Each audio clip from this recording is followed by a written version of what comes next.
Hey,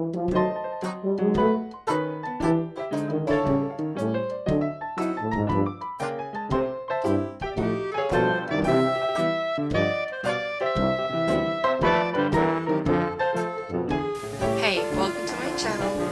I am and today I am having a talk with you all about ADHD, in particular for women and mums. This video was actually really inspired by a friend of mine who sent me a message, and believe it or not, it's literally the same message that I get almost monthly, almost fortnightly in my inbox since I became public and have shared my ADHD journey, which pretty much, like, since the moment I got my diagnosis, I have been public with my with ADHD and my journey with it, and purely because I believe that we're in a world where if we don't share our differences, that then they keep getting swept under the rug and ignored, and that the world can't change if we don't call for the change, or essentially if we don't ask for help, there will be no help. So I wanted to share with you guys, I guess, the three top things that I often get asked in and around ADHD, and share a little bit about my journey with my diagnosis. So basically I have recorded this video so many times. I've lost footage. I have already edited this video basically almost to the end, and I'm still having to come back and revisit and refilm it because it was so all over the place and I got lost in my stories, and so I'm going to try and cut it right down. A couple of things before we get into it. I would love to hear your story below. A big part of why I've rebooted my YouTube channel is because I want to build community and connect with you guys. So please, I'd love to hear your ADHD stories below. If you're new to your ADHD, or if you've had it for a really long time and you've known about it, sorry, like we've always had it, but if you haven't fully discovered your ADHD genius yet, I'd love to hear about it below. But otherwise, please leave a comment, like, subscribe if you enjoy the video, and pass it on to someone if you think that they might need it or could use that support. So, little disclaimer, I am not a doctor. This is my journey and what I'm doing to treat my ADHD. My circumstances are a little different, and so unless you're kind of in the same boat, I suggest that you do seek a diagnosis if it's available to you, if it's financially available to you.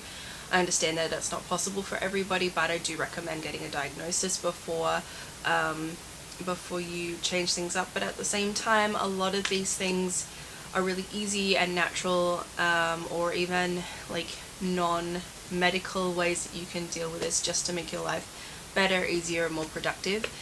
And that's why I rebooted. One of the other reasons I rebooted the channel is because I want to share my journey in becoming human, essentially, with you all, as well as my my journey of taking those experiences and what wisdom comes out of them. You know, I think it's really powerful to realize that this journey of ADHD, and also going through the process of getting an autism diagnosis, it's actually been profoundly spiritual and humbling. So it's definitely something that I want to share with you all and be here to support you guys, because I know that when we get a diagnosis, or even before we get our diagnosis and we have this realization, like, I think this is what it is, and so many of you that message me going like, I think I have ADHD, or I think I have autism, or I just got my diagnosis. Like, so many of you are at the beginning of your journey, and there's just so much to learn and to shift and change your whole lifestyle to ensure that you've created a life and foundation that is actually going to make things better for you. And I truly believe that. I'm in that process and have been in that process for almost 12 months now of changing my habits, my systems, my foundations in literally in every area of my life, from my home life to my business to my marriage to finances to my laundry systems. Like, all those things are changing, and most of it has been doing a lot of research, and so I want to be able to pass that on with you all too. I've got three things that we're going to talk about today. We're going to be talking about diagnosis, about diet, and we're going to be talking about habits and behavioral therapies. And those are the three things that are the main things that I think you need to look at when it comes to ADHD. And these are things that I know can make it better and that can help support it. I don't believe that ADHD needs a cure. I don't believe also that autism needs a cure. It's a way that our brains are wired, and because they are wired differently, we have different needs.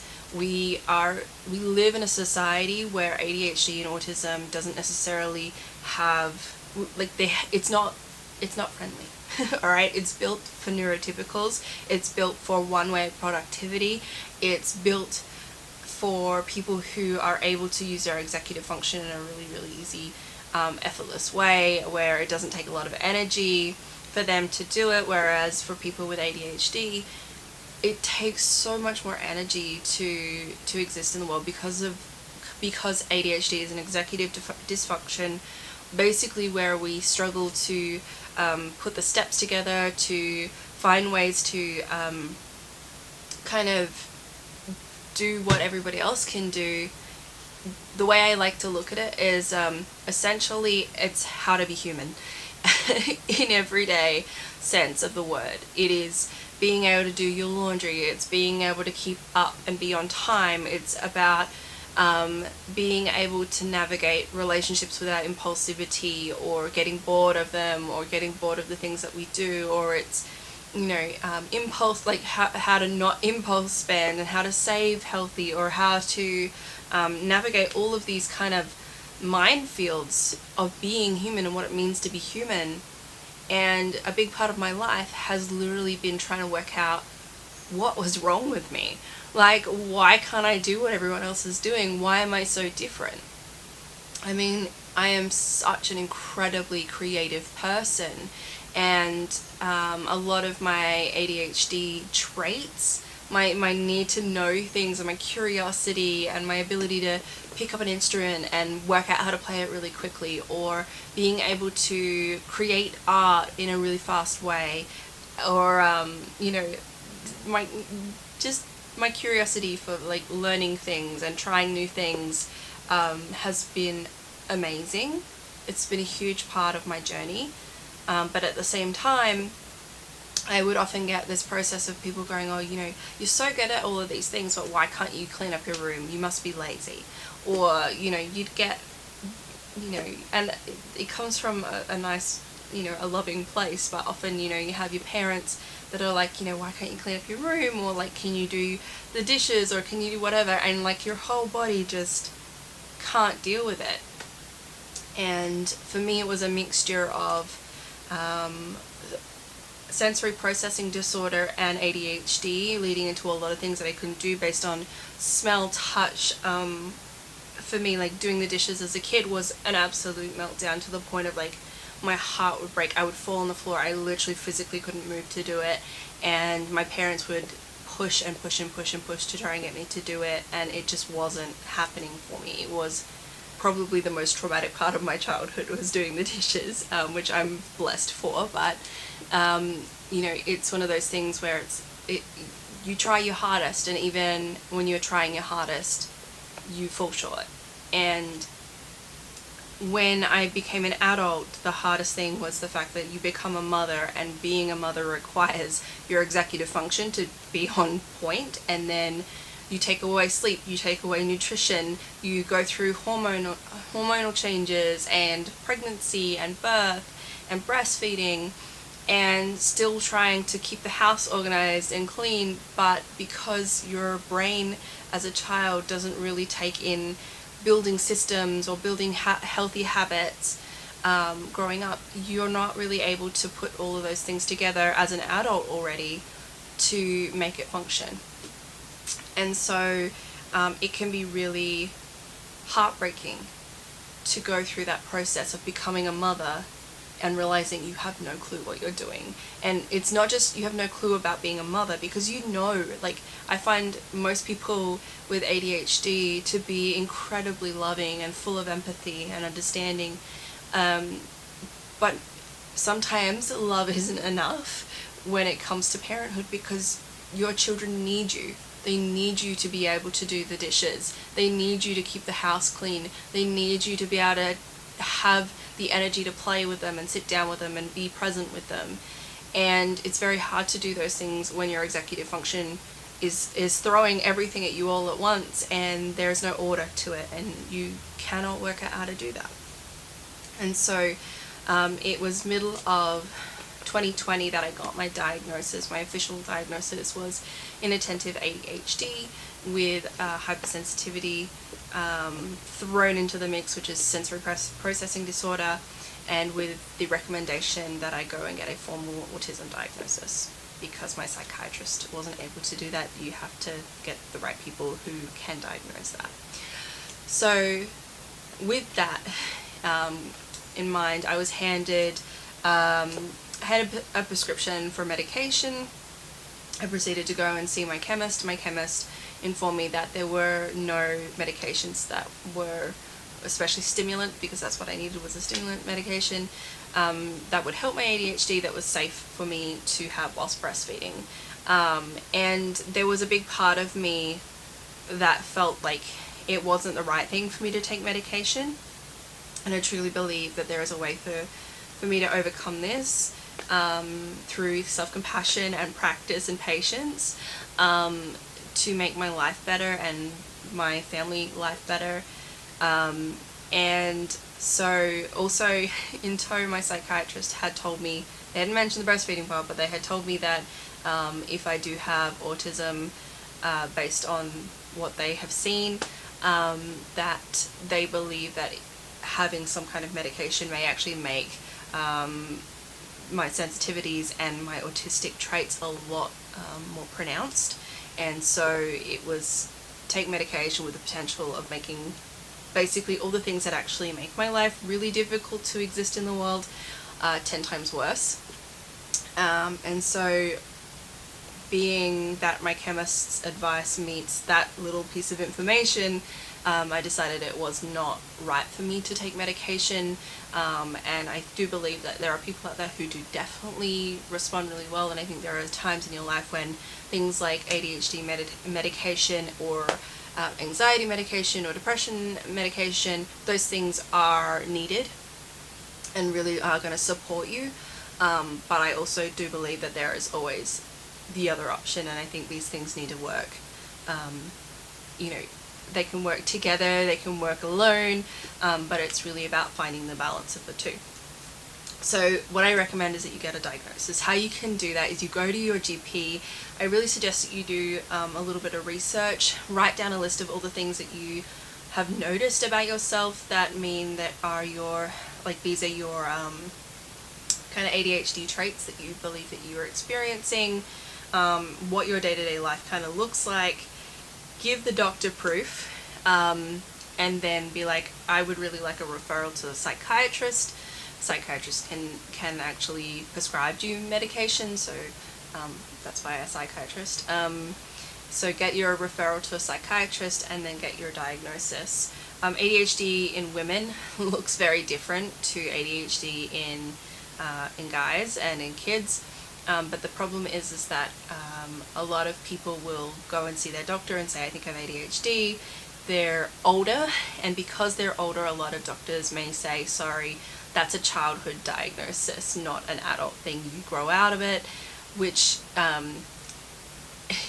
is what has happened to my husband. He went to go get a referral and was told, sorry, you are too old to have ADHD, which is absolute bogus. It's a lifelong thing.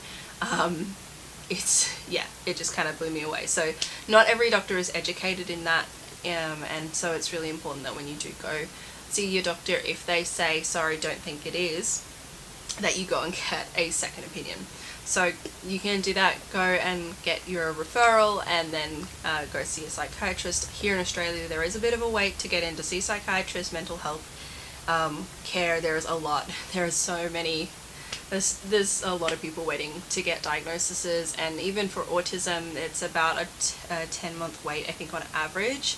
But there are a lot of places that you can go to, like Headspace, there's Autism SA, there are so many places that you can go to get your diagnosis, and I'm pretty sure mine was bulk billed as well, so that was pretty lucky as well. So those of you in Australia, most places you can get it bulk billed, some don't, but it'll cost you, if you've got private health cover, you have that, but otherwise, yeah, definitely get it definitely get a diagnosis, because it will, I think the biggest thing,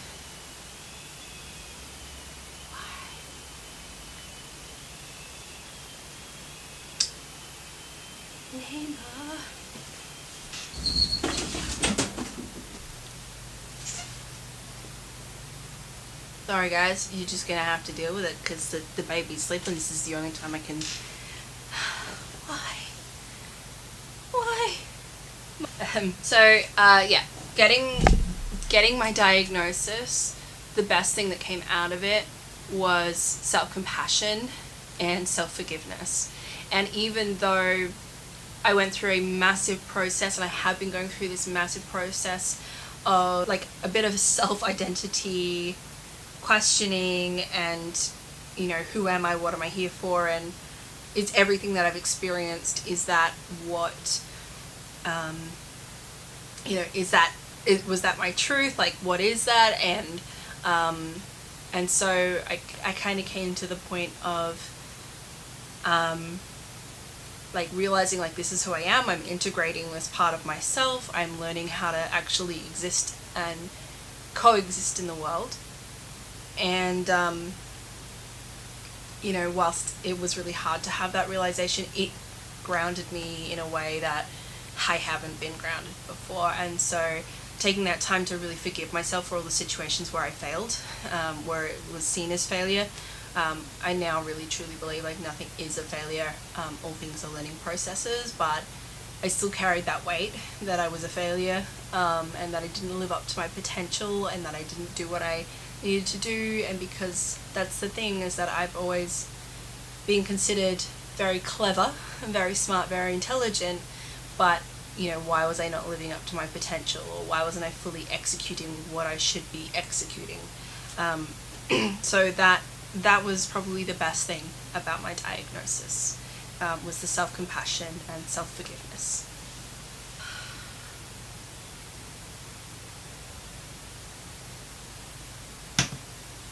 Okay, number 2. Number 2 is nutrition and diet. We think that ADHD is just like, why is my brain not working? Why can't I do this? But ADHD plays so much into, like, so much of your body, right? It's not just the brain. What it is it's your body mind communication going on there. And something that I had no idea about, and couldn't understand what was going on, until I discovered that as a woman with ADHD, it's so much. No, too soon. Jinxed it. It's so much about your hormonal health, your gut health, as well as your own mental health. So things that are really important for women in particular to look at is looking at, are your hormones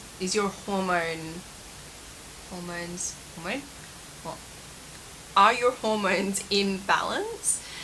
If your hormones aren't in balance, that's going to play a massive role in how your body is communicating. So for instance, at the moment I have a hormonal imbalance, thanks to breastfeeding and giving birth to my children. And so what I find is, literally from the point of me ovulating in the middle of my cycle, around about 2 weeks in, I tend to get really confused, a little bit lost, a little bit all over the place.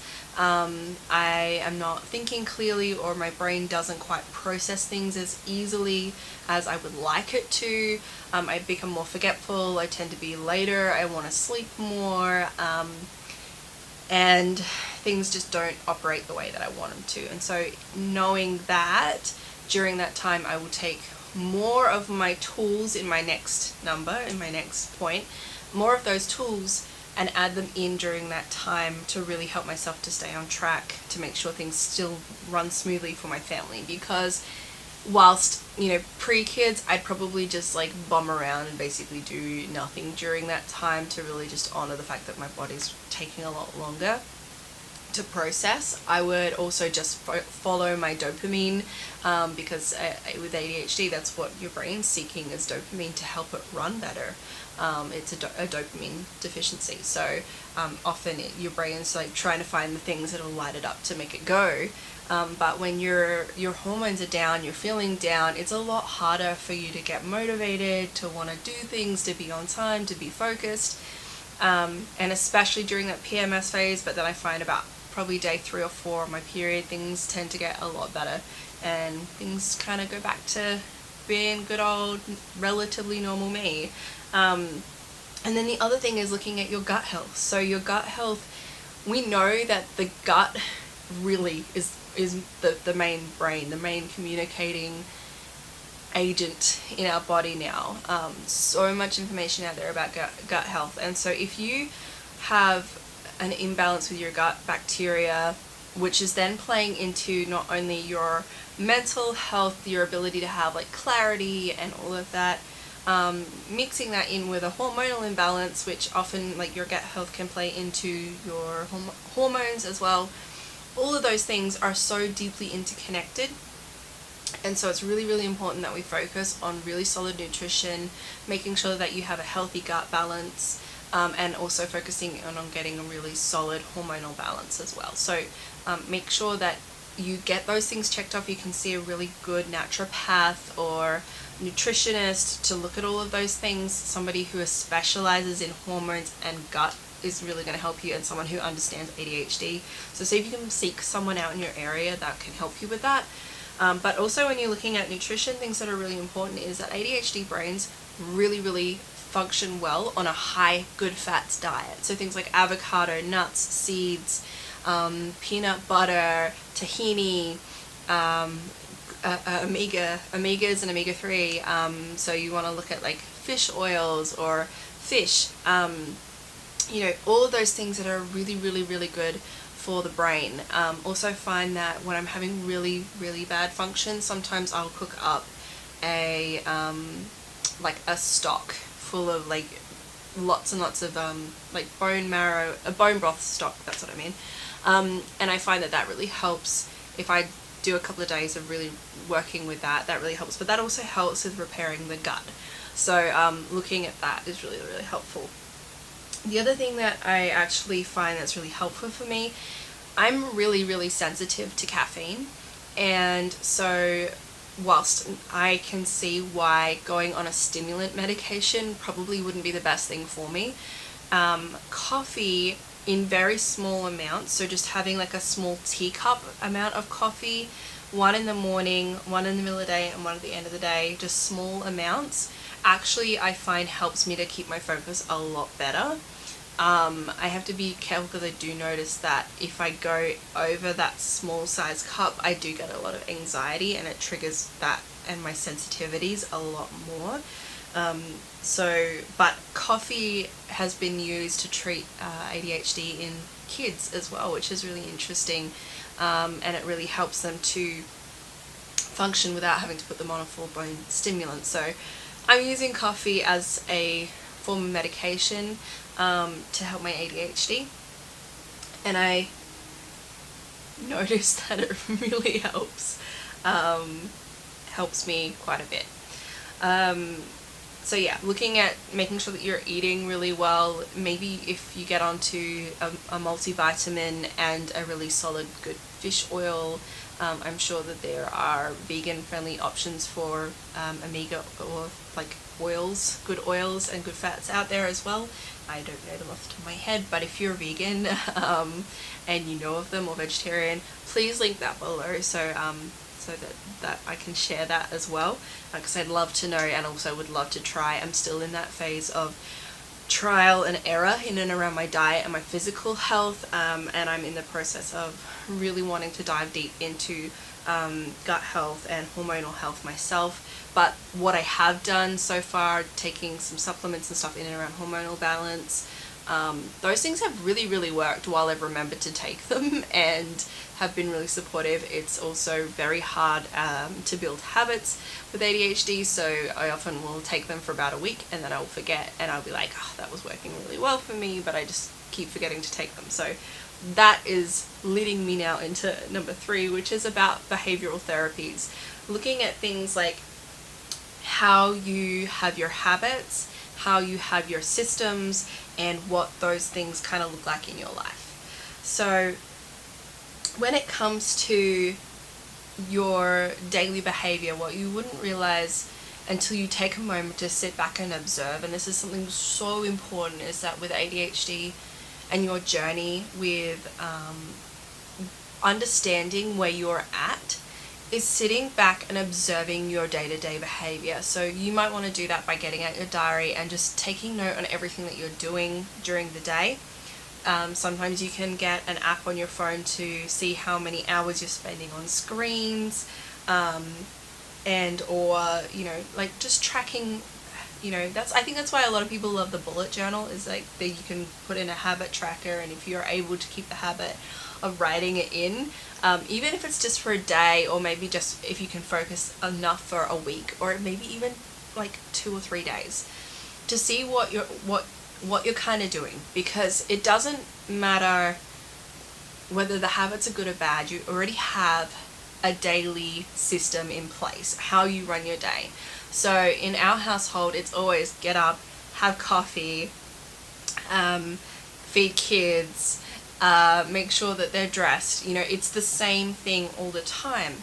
And what you may not realize is that that system, if you put some tweaks in there, you're actually going to make the day run smoother. So you may have a system, but you may not have solid cleaning systems in place. You may not have habits that are going to really benefit you. So you may wake up and straight away you're on your phone scrolling, or you may wake up and not get dressed and stay in your pajamas until 12 o'clock in the day, because you know what, like we're mums who stay at home, and you know what, pajamas are so comfortable.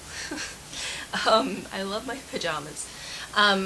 But sometimes it's really important for us to do things like build in the habit. This is one that I've done, is I built in the habit of, as soon as I'm out of bed and I've been to the toilet, I will get up straight away, even sometimes before I get up and go pee, I will put my clothing on, like my shirt, my bra, my undies, my pants, making sure that I'm fully dressed for the day. And sometimes I'll even go and straight away go and clean my face, put my makeup on and do my hair before I even get to the kitchen, because I know sometimes that if I don't do it then, I won't do it until at least nap time, which is around 12 o'clock for the kids. So it's really important to build in healthy habits in and around. This is self-worth, right? The big thing about ADHD is that self-care is a really hard thing to do when you don't have the habits already in there. The same as daily self-care, and what self-care means to me is doing the laundry, doing the dishes, making sure that I'm dressed, making sure that I have a haircut, or make sure that I remember to brush my teeth, or all of those things, or even taking a shower every second day. It's something that is really hard for me to do that, especially when I have sensitivities that make me go, I don't want to get in the water, I don't want to touch soap, I don't want to feel the sensation transition from dry to wet. There are so many aspects in self-care habits that are so sensory that make it really hard to build those habits in the first place. So seeing what habits you already have in place, make a plan to change them, and change them one at a time. Do not, and I know it's so tempting, but do not dive in and try and change your entire life in 1 week. It's not going to happen. I wish it was the case, but you need to realize that this life overhaul that you're about to do and that you're embarking on is exactly that. It is completely life-changing. It is a complete lifestyle change, and it's going to take time. I've been on this path for about 6 months, maybe longer now. I think it's about 12 months now, that I've been working on changing my behaviors, my patterns, and I'm still nowhere near where I want to be. However, I am so much better off than what I was. Now actually doing things like this is what's realistic. For me, it's more realistic to have shorter hair because sensory wise it's really hard for me to deal with keeping long hair and brushing it and having to wash it every day and doing all of that stuff. It's too much. Down to like making sure that my laundry is more simplified because I just making sure our systems are like fully integrated into our family, and that takes time. Foundations take time. Even doing things like building a budget, meal planning, creating an organized system of living for us is really, really hard. However, like with the things that we require in our life, it takes so much to build those systems for us, and it's mentally hard, physically hard. It's hard. So that's something that's really, really important. You need to like realize it's not about doing more, because when you push to do more with ADHD and with your brain the way it's wired, the more you push it, the less likely you want to do it. And the best way you can do this is start to look at things like how you have your habits, what your habits are currently, and then working on shifting and changing them into a way that's going to work for you. It's not about everybody else's systems and habits out there. It's about how it will work for you and in the home that you live in, because every home and house and place is different. But building those systems are really, really important, and especially having tools that will support you when you're not in the right mind frame. So some of the tools that I'm using are, I use a Pomodoro app, which I'm going to try and put a video up for you whilst I'm talking now.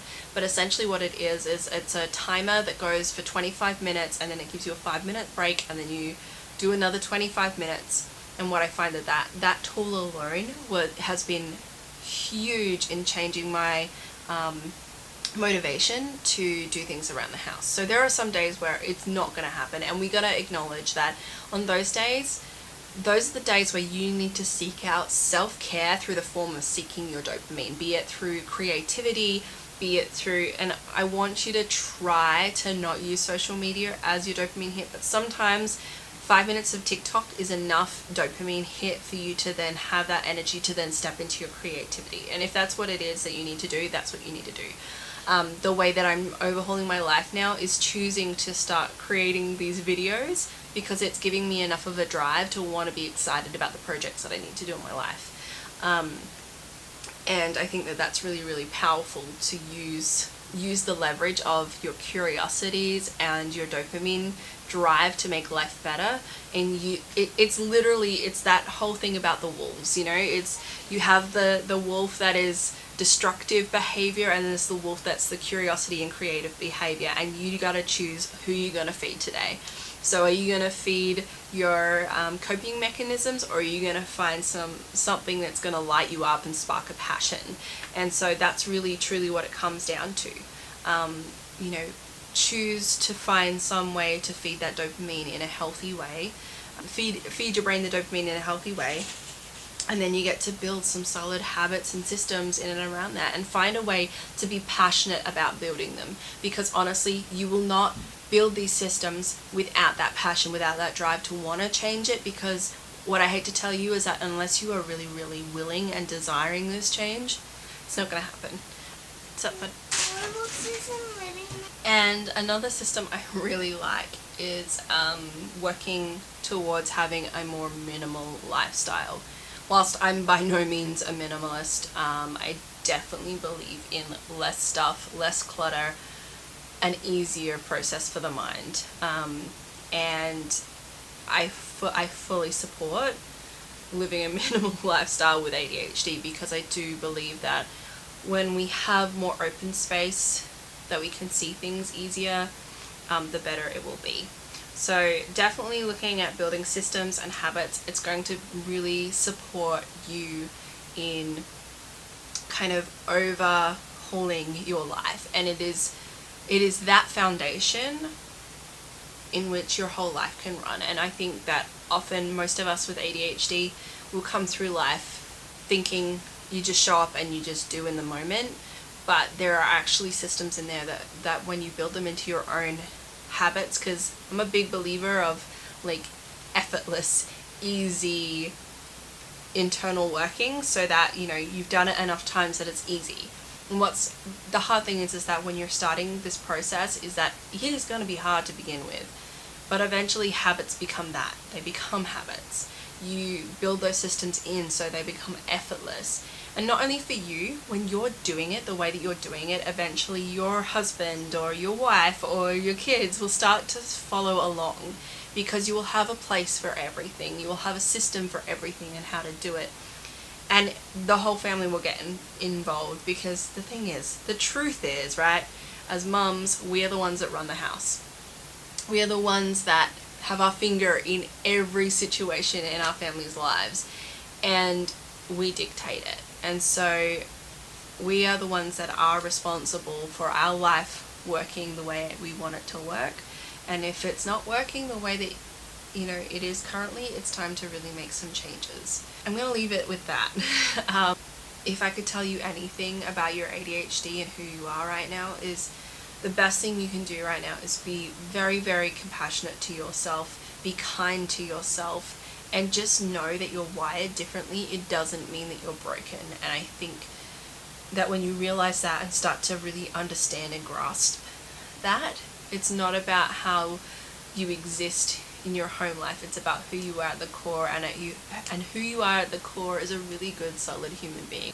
Just give yourself a big hug from me, and know that you're not alone, and that having ADHD is not the end of the world, that you're not like I said, you're not broken, and that there is a way to make your life better. It just doesn't look like the Instagram photos out there, and it doesn't look like the neurotypical way to do it. That there is a way for us that opens up for it to be a lot easier than what we're currently experiencing. So guys, if you liked today's video, if you want to share your story below, I'd love to hear it. And please leave a like, subscribe, make sure you hit the notification bell so you do get these videos. Thanks guys, and I'll see you on the next video.